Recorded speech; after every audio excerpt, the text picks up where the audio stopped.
आज का प्रश्न है 12 आदमी 4 घंटे काम करके कार्य को 6 दिन में पूरा करते हैं तो 16 आदमी 3 घंटे काम करके उस कार्य को कितने दिन में पूरा करेंगे। विकल्प दे रखे हैं हमें 4 दिन, 6 दिन, 8 दिन और 10 दिन। यह हमारा संभावित प्रश्न है। ऐसे प्रश्न ज़्यादातर प्रतियोगी परीक्षा में पूछे जाते हैं। तो जिन बच्चों ने अभी तक हमारा चैनल @नवोदय की क्लास सब्सक्राइब नहीं किया है, सब्सक्राइब करें ताकि आने वाली वीडियो आपको तुरंत मिल सके। तो शुरू करते हैं आज का हल। देखिए बच्चों, जब भी ऐसे हमारे प्रश्न आते हैं तो हम इसे ट्रिक से करेंगे क्वेश्चन को, ताकि आपका समय कम बचे। हमें कम से कम समय लगाना है। तो देखिए सबसे पहले कह रहा है 12 आदमी, तो कितने आदमी कह रहा है? 12 आदमी। तो हम इस तरीके से लिख देंगे 12 आदमी, ये 12m हो गए। उसके बाद कितने घंटे कह रहा है? घंटे को इंग्लिश में बोलते हैं आवर्स, तो 4 आवर्स, 4 घंटे हो गए। उसके बाद कह रहा है 6 दिन में, 6 दिन को हम बोल सकते हैं 6 डे, ठीक है।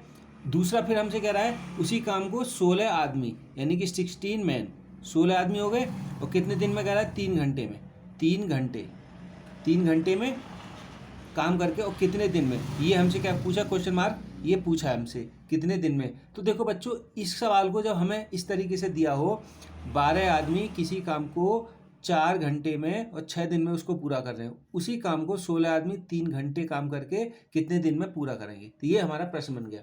अब देखिए, मुश्किल से आप अगर कैलकुलेशन आपकी फास्ट होगी तो आप इसे 5 सेकंड में हल कर सकते हैं। कैसे? देखिए, तो इसका एक फॉर्मूला होता है बच्चों, M1 D1 और M1 D1, या तो हम उसे T1 भी बोल सकते हैं। M1 D1 T1 बराबर M2 D2 और T2। अब आप कहोगे सर ये क्या है? इस सूत्र को आप ध्यान से समझ लीजिए। M का मतलब होता है बच्चों, जहां भी आपको आदमी दे रखे हैं, व्यक्ति दे रखे हैं, मैन दे रखे हैं, वो आपका M हो जाएगा। दूसरा जो D है, ये दिन को संकेत कर रहा है, D फॉर दिन। T फॉर टाइम, टाइम मतलब समय हो सकता है, घंटे हो सकते हैं, मिनट हो सकते हैं, ठीक है। तो ये आपका टाइम है। अब आप कहोगे सर M1 D1 T1 और M2 D2 T2 क्या है? तो देखिए इसमें M1 जो है बच्चों, ये पहली वाली जो लाइन है, ये M1 वाली लाइन है पूरी, 1 नंबर। और ये जो दूसरी लाइन है, ये हमारी 2 नंबर लाइन है। तो ये हो गया M1, ये D1, ये T1, और ये हो जाएगा M2, ये D2 और ये T2, ठीक है। तो अब इसी प्रकार हम लिख देंगे। तो पहला लिखेंगे M1 यानी कि 12 इंटू आवर्स कितने करा? 4, तो 4 घंटे यानी कि T हो गया, और D कितना करा? 6। तो M1 D1 T1 बराबर M2 16 इंटू 3 इंटू D। अब D हमसे पूछा तो D लिख देंगे यहाँ, ठीक है। अब इसे सॉल्व कर लेते हैं। अब देखिए बच्चों, हमसे जहाँ अल्फ़ाबेटिकल नंबर दे रहा है इसको तो हम यहीं रखेंगे, बाकी न्यूमेरिक नंबर को हम इधर ले आएंगे। जब हम पक्षांतर करेंगे, पक्ष इसके बदल रहे हैं, इस संख्या को दूसरी ओर ले जा रहे हैं, तो ध्यान रखना है ये गुणा की संख्या है, इधर को आएगी तो किसकी हो जाएगी? भाग की। भाग का मतलब बट्टे में आ जाएगी, ठीक है।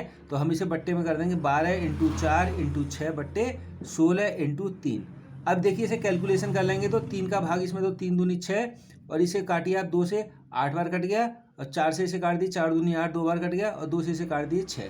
तो कितना उत्तर आ गया हमारा? 6 दिन, 6 डे।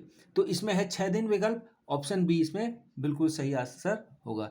तो इस तरीके से हम इस सवाल को याद करेंगे। आपको केवल एक ही सूत्र याद रखना है, M1 D1 T1 बराबर M2 D2 T2। इसी प्रकार की आप मेरी वीडियो देखने के लिए @नवोदय की क्लास को बच्चों जरूर सब्सक्राइब करें, और अगर आपको वीडियो अच्छी लगती हो तो उस पर कमेंट जरूर करें। Thank you for watching.